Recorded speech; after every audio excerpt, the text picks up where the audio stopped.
Bismillahirrahmanirrahim. Assalamualaikum warahmatullahi wabarakatuh. Oke, sahabat Evoni yang tercinta dimanapun Anda berada, kembali lagi masih bersama dengan saya Afas Gaming. Dor. Itulah ciri khas Afas Gaming. Kali ini saya akan membahas tentang gambaran umum pertahanan flat T1 kuda dan apa-apa yang harus kemudian dilakukan dalam membangun pertahanan T1 itu secara runut dan terstruktur. Ingat, membangun akun itu harus tersusun dengan rapi. Artinya kita harus membangun step by step. Dari tangga 1, tangga 2, tangga 3, tangga 4. Jangan langsung melangkah ke tangga 5 atau tangga 3, jangan. Karena pada akhirnya kita akan kewalahan, kaki akan tergelincir, akhirnya kita jatuh. Itu perumpamaan itu kalau kita membangun akun asal-asalan, asal membangun pasukan, asal jenderal, asal peralatan jenderal, asal kembangnya jenderal. Makanya sebelum mengerjakan jenderal ini dan menentukan sikap pada satu jenderal, itu harus dimantapkan dulu apakah jenderal ini akan digunakan selamanya atau tidak. Kalau mau pindah-pindah kerjakan jenderal, ujung-ujungnya yang ada apa yang kita miliki di akun kita habis, kemudian kerja lagi yang lain, itu kan kita pasti terkendala. Jadi gitu. Jadi ada beberapa hal yang kemudian harus diperhatikan di dalam membangun akun. Yang pertama itu ini, kita harus dulu memilih jenis jenderalnya. Jadi untuk memilih jenis jenderal, kita harus membaca detail keahlian khusus dari jenderal itu sendiri. Nah, ini harus kita harus kita menentukan dulu ke sini. Kita harus tahu kayak semacam ini Ratu Buldika. Ini kan Ratu Buldika, ciri khasnya dia adalah jenderal dinding. Nah, ini ada di keterangannya dia itu ada itu ada. Nah, itu ada HP darat dan kuda itu 15%, kemudian serangan kuda dalam kotanya itu 30% saat menjadi jenderal utama di dinding kota utama itu. Ini jenderal dinding. Kemudian ada banyak jenderal dinding lainnya seperti ini William Marshall, ada juga HP darat, kuda dia 20%, kemudian serangan panah pembidik, kemudian mesin kepung 20%. Jadi bedakan ya, kalau dikatakan serangan pembidik atau serangan panah itu beda. Kalau serangan pembidik itu lebih dominan dia ke pukulan jarak. Artinya kalau dalam pembacaan buku keahlian itu dikatakan jarak, pemukul jarak jauh. Beda serangan pasukan jarak jauh. Jadi dia lebih dominan kalau dalam dunia militer itu dikatakan dia seorang sniper. Bukan dia seorang sniper, dia pemukul dari jarak. Selanjutnya ada beberapa lagi jenderal-jenderal lainnya seperti Leonidas. Leonidas ini memiliki HP darat dalam kota 30%, serangan pasukan pembidik dalam kota itu 25% saat menjadi jenderal ibu kota. Itu jenderal dinding juga dia, tipikalnya itu, karakternya dia. Dan beberapa jenderal-jenderal lainnya di sini juga di Amerika ada jenderal dinding seperti Sachari, itu juga dalam kota dia pembidiknya itu 50% dia itu. Jadi jarak pembidiknya, snipernya dia lebih dominan ke 50% dia. Itu dia, ada banyak teman-teman, ada. Itu yang pertama yang harus diperhatikan dulu. Artinya sebelum menentukan satu jenderal harus diperhatikan dari karakter jenderal itu dulu. Kemudian setelah karakter jenderal kita udah nentuin, yang selanjutnya ini yang kedua itu pengembangan jenderal. Untuk mengembangkan jenderal yang maksud saya di sini yang ini. Pengembangan jenderalnya itu artinya kalau kita sudah menentukan bahwa inilah jenderal saya mulai dari hari ini sampai kiamat ini akan terus saya jadikan jenderal, kecuali koiner nggak ada masalah, dia gonta-ganti setelah ini lagi dan ini lagi nggak ada masalah. Tapi untuk non koiner jangan, makanya saya sarankan untuk non koiner ya, ini untuk non koiner ya, saya sarankan untuk non koiner, apalagi koinernya dikit-dikit, beli paketnya ya yang pas-pasan aja. Saya sarankan jangan membangun pertahanan di tingkat persen, karena untuk membangun pertahanan tingkat persen itu membutuhkan lapisan besar, lapisan atas yang lebih banyak. Tergantung apa yang kemudian kita titik beratkan pada pertahanan, itu banyak sekali di lapisan atas. Dan untuk lapisan atas ini membutuhkan banyak reres. Selain banyak reres, kita juga membutuhkan banyak permata dan beberapa item-item lainnya yang kemudian bisa digunakan untuk mengangkat buff. Yang ini yang ribet kalau kita pemain non coiner atau pemain coiner, tapi coinernya ya pas-pasan, mungkin 1 juta maksimal 100.000 200 berapa itu. Makanya saya sarankan bangun saja pertahanan plat. Oke. Kita lanjut pada yang kedua tadi, yaitu pengembangan jenderal ini. Kembangkan jenderal ini harus kita kembangkan ini jenderalnya ini. Pengembangan jenderalnya kita kembangkan sampai pengembangan ini ada angka di atas kepemimpinan 499 serangan 4 ini. Sebenarnya saya masih mau angkat ini, cuma persoalan permata ini saya bisa angkat sebenarnya di sini, di meningkatkan 100 kali. Kalau saya ratain hijau-hijau dulu semua ini 501, 502, 499 saya kurangi dulu hijau semua, baru saya hantang ke pengembangan 100 kali yang 12.000 permata lebih itu. Nah itu kita kembangin. Setelah kita kembangkan jenderal ini, kita melangkah pada pemilihan. Ini kita melangkah pada peralatan jenderal, artinya kita harus jeli di dalam memilih peralatan jenderal.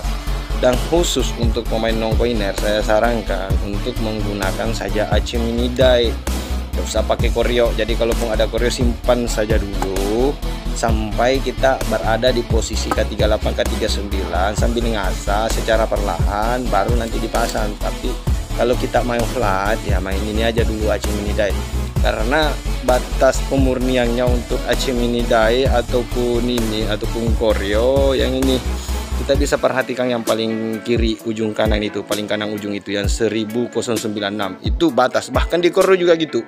Saya ambilkan seumpama ini di celana, kan saya punya celana koreo. Di celana koreo itu batasnya 1978, itu yang tulisan putih. Ini dia, ini yang tulisan putih ini ya, oke.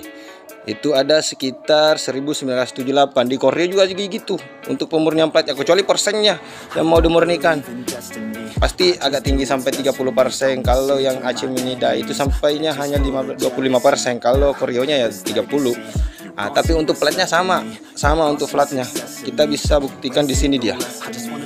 Itu di pengasahannya itu sama posisinya 1978 ini 1978 khusus untuk HP kuda. Jadi kalau kita main plat kemudian ngasah plat di sini ya percuma, apalagi kalau kita ngasahnya ini banyak loh. Kalau kita ngasah kayak gini di pengunci yang pertama udah 4.000, pengunci yang kedua udah 6.000, pengunci yang ketiga 8.000. Kalau koreo nggak sampai segitu, dia. Kalau koreo bukan koreo, kalau Achimenidai nggak sampai segitu, itu bisa dilihat di sini. Kalau kita kunci pertama kita masuk ngasah dulu, kita cek di dalam dulu. Ini masih banyak yang berantakan juga pemurnian saya, namanya juga saya panas main, makanya saya enggak terlalu kejar emas juga. Yang kuningnya itu 2000 dia pemurnian kunci yang pertama, kunci yang kedua itu 4000, kunci yang ketiga 6000, yang kunci yang ketiga Achimenidai hanya 6000, sedangkan di Korea itu 8000. Padahal kita mau kejar hanya ini platnya 1978 sama angkanya. Jadi saya sarankan Achimenidai aja kalau kita pemain non coiner, sambil ngasah persen untuk ini persiapan untuk K38. Nanti bertahun-tahun itu lamanya, itu mungkin 1 tahun 2 tahun baru itu bisa jadi K38 K39 itu. Nah ini peralatan ini saya sudah kembangkan, tapi untuk peralatan Achimenidai-nya seperti ini. Ini dia saya simpan, saya ada contoh di sini di Jenderal Zub. Ini peralatan Achimenidai-nya sebelum saya up ini semuanya. Kapak Achimenidai, kemudian baju Sirah Achimenidai, Bahaduri Achimenidai, Bahaduri Sirah Achimenidai, kemudian Bahaduri sepatu bot Achimenidai, itu ada 2 debuff di sana. Kemudian helmnya Bahaduri helm Achimenidai, celana ini berani pelindung kaki Achimenidai, cincin yang ini Bahaduri cincin Achimenidai, itu dia. Kapaknya kapak Achimenidai, itu dia. Ini sebelum saya up tadi itu, yang upnya yang ini. Setelah saya tingkatkan udah jadi ini, udah kayak gini. Ini dia udah jadi kapakan apa namanya ini, Partia, kemudian cincin Partia superior, helm Partia superior itu sebelum situ. Jadi gitu. Setelah kita menentukan peralatannya, sekarang kita menuju lagi ke pemurniannya. Ini yang saya maksud pemurnian ini. Ini dia pemurnian. Saya kejar plat semua di sini. Itu di plat di sini. Kalau kita nongkuiner dan mau buat cepat-cepat, ini semua ini masih ada putih kayaknya. Oh enggak, dia 3 emas dia. Ini dia, kita asa dulu, kita asa.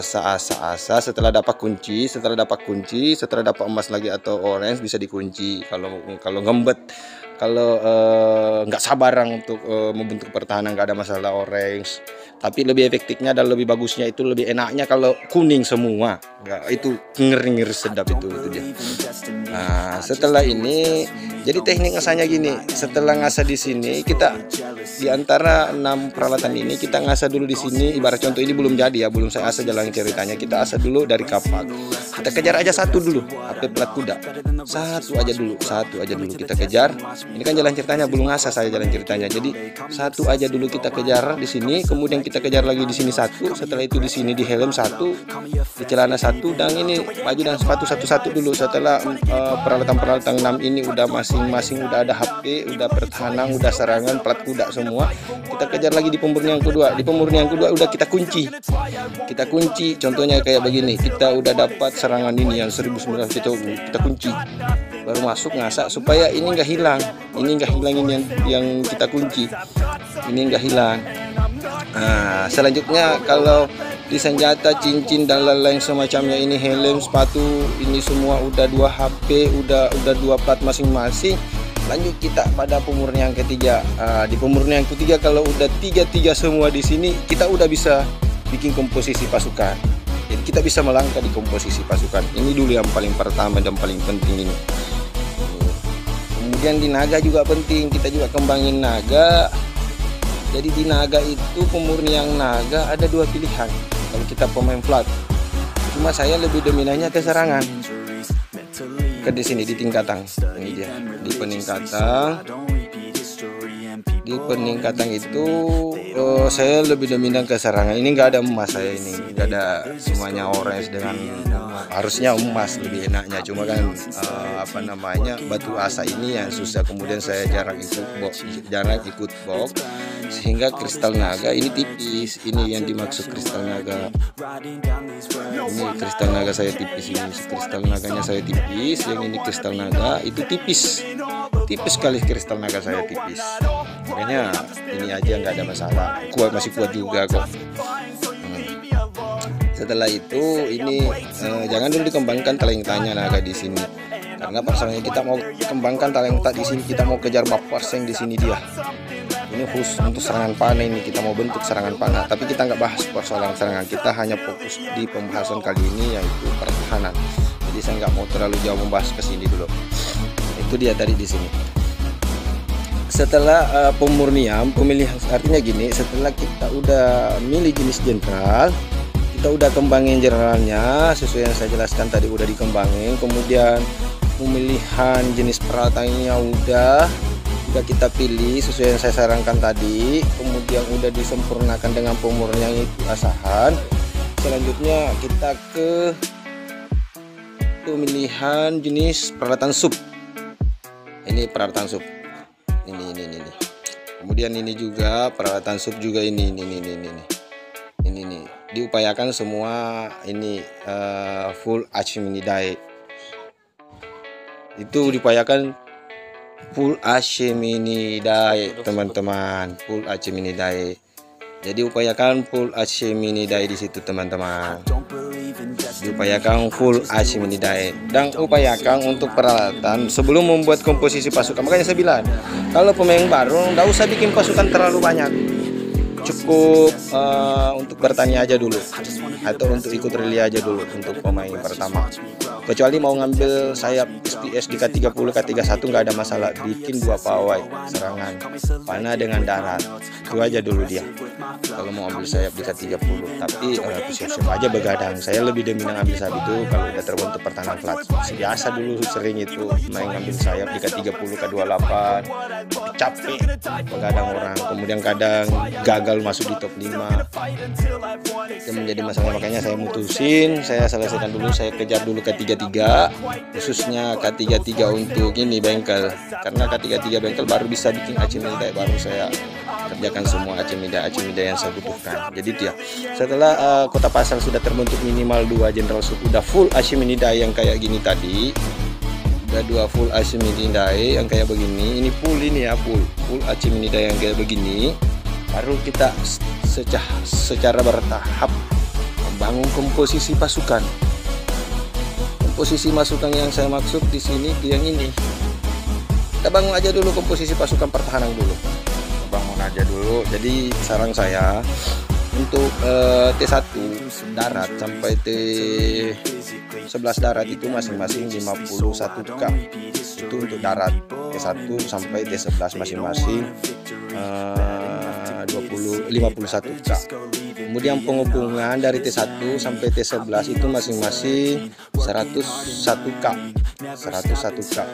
Itu masing-masing. Kemudian untuk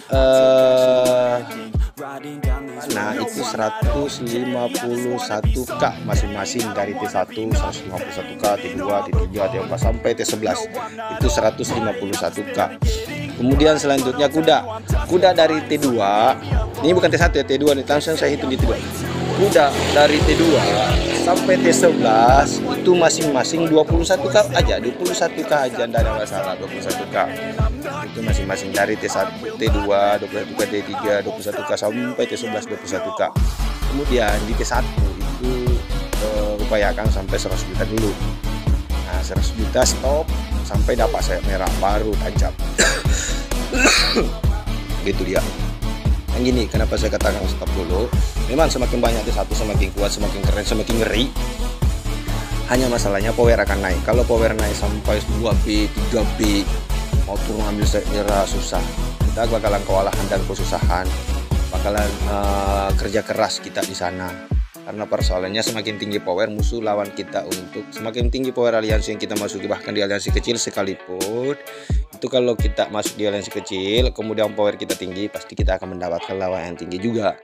Mungkin kita dapat pertahanan pelat juga di sana lawan kita. Itu yang kadang menjadi masalah. Makanya saya bilang selalu menekan power supaya nggak terlalu tinggi dan kita bisa ambil sayap merah di K35 dengan mudah tanpa ada halangan. Itu yang saya maksud. Nah, kemudian setelah komposisi pasukan ini udah jadi, udah clear semua, maka enak sudah. Jadi ini yang ingat ya, hal-hal yang harus diperhatikan di dalam membangun pertahanan itu, yang pertama adalah memilih jenis jenderal, yaitu jenderal dinding. Kita harus memilih dan memantapkan hati bahwa disinilah saya berlabuh.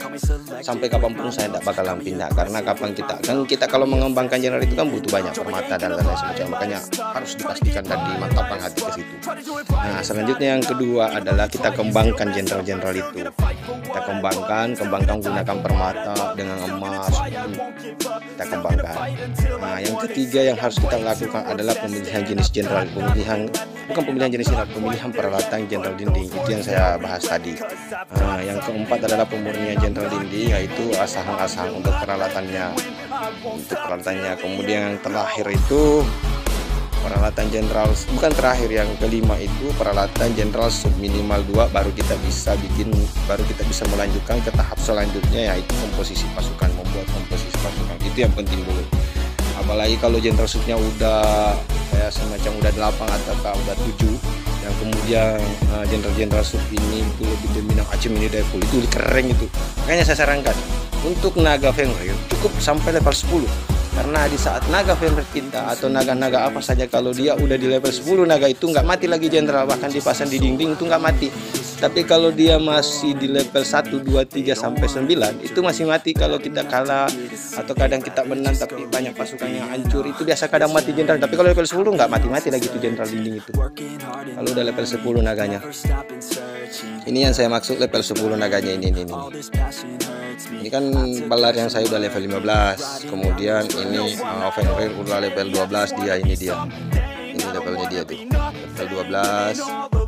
Kemudian ini udah level 15, makanya nggak mati-mati ini biar kalah mati. Makanya kalau udah max ke sana untuk level 10-nya stop dan simpan bahan material lebih dominan penggunaannya ke tadi peralatan Jenderal Sub.